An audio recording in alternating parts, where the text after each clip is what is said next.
Apa yang bisa membuat seorang adik membunuh kakaknya sendiri? Bukan utang, bukan hutang budi, tapi warisan. Di Pamulang, sebuah rumah peninggalan orang tua jadi sumber luka yang membusuk. Dan hari itu, luka itu pecah dengan celurit di siang bolong. Pembunuhan ini tidak dilakukan oleh orang asing, tapi oleh darah daging sendiri. Ini bukan cerita kriminal biasa.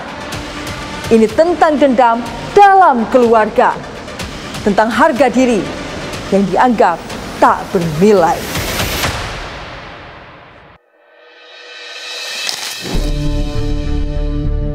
Pagi Rabu 30 April 2025, waktu menunjukkan pukul 10.30.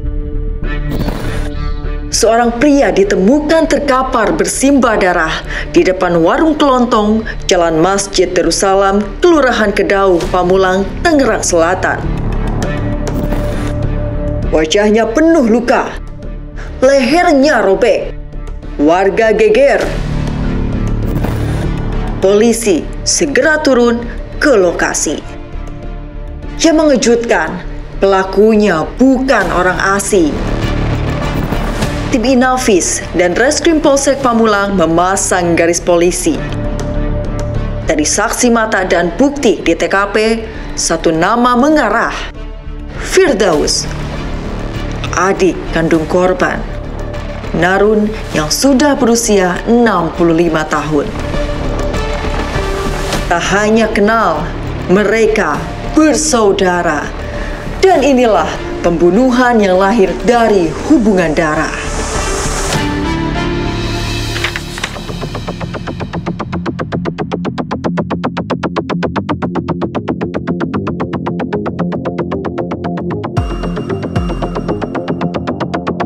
Pagi itu, Narun melintas dengan motor di depan toko material. Firdaus yang sudah membawa celurit mengejar. Duel pun pecah. Korban sempat melawan, mengambil kayu balok dan memukul. Tapi kayu patah, celurit pun berayun cepat. Ayunan pertama meleset. Ayunan kedua menyayat pundak kiri Narun. Korban limbung, berjalan tertatih ke seberang jalan, lalu roboh di depan warung. Darah sudah tumpah. Tapi yang membuat kisah ini makin dingin adalah apa yang terjadi setelahnya. Pelaku tak lari, tak panik. Ia hanya berjalan perlahan sambil tersenyum kepada warga, seakan baru saja menyelesaikan urusan kecil.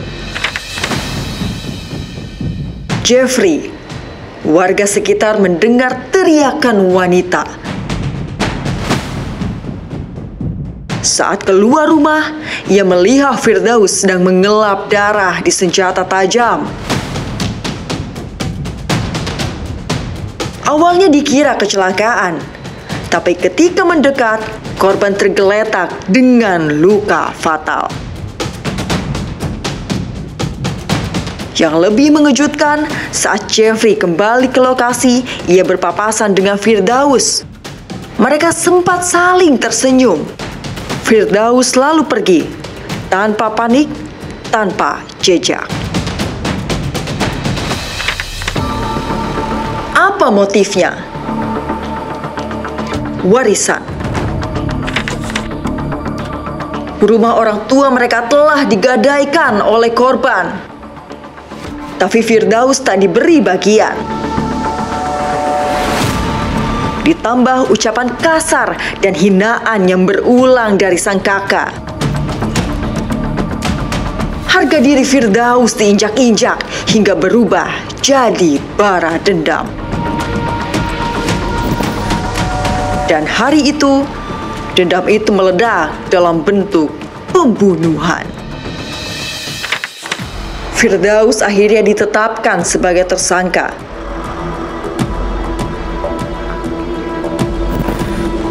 Pasal yang menantinya, Pasal 340 KUHP tentang pembunuhan berencana. Ancaman hukuman penjara seumur hidup atau 20 tahun, bahkan pidana mati. Satu keluarga terpecah oleh harta. Satu nyawa melayang, satu nyawa masuk bui. Dan semua berawal dari rasa tidak adil yang berubah jadi benci lalu jadi pembunuhan. Inilah kisah nyata tentang warisan, darah, dan luka batin. Sebuah tragedi yang terekam oleh kecerdasan buatan. Kita sering mendengar warisan bisa jadi sumber pertengkaran. Tapi jarang, sangat jarang, berubah jadi pembunuhan. Firdaus membunuh bukan karena ingin harta, tapi karena merasa dihina. Dan dalam dendam yang tumbuh dalam diam, darah pun jadi warisan terakhir.